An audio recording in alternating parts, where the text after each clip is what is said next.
तो वही मैंने किया, अपना बैकपैक करने के बाद हो गई मैं रेडी होने के बाद मैं निकल गई घर से, अपना पर्स एंड चुन्नी वगैरह लेके फिर हम बैठे कार में बैठने के बाद निकल गए हम अपने वे के लिए। और फिर हमने रास्ते में स्टे किया और वहाँ पे फ्रेशन वगैरह होने के बाद बहुत अच्छा था, फाउंटेन्स वगैरह भी थे इसमें। और फिर हम पहुँच गए फाइनली मथुरा। और मथुरा पहुँचने के बाद हमने स्लीपर्स वगैरह उतार के निकल गए हम इस्कॉन टेम्पल के लिए। रास्ते में मार्केट आया था और फिर मैंने खुद को भी कैप्चर किया। कैप्चर करने के बाद फाइनली हम पहुँच गए इस्कॉन टेम्पल पहुँचने के बाद देखा तो वहाँ पे बहुत ज़्यादा रश था गाइज।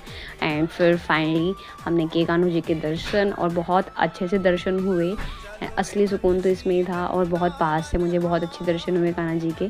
और फिर दर्शन करने के बाद हमने परिक्रमा वगैरह की और फिर वो करने के बाद हम यहाँ पे आए और यहाँ पे स्वीट्स वगैरह बहुत अच्छे मिलते हैं, आप ले सकते हो। फिर हमने पी लस्सी, वृंदावन जाके लस्सी ना पिया तो क्या किया फिर।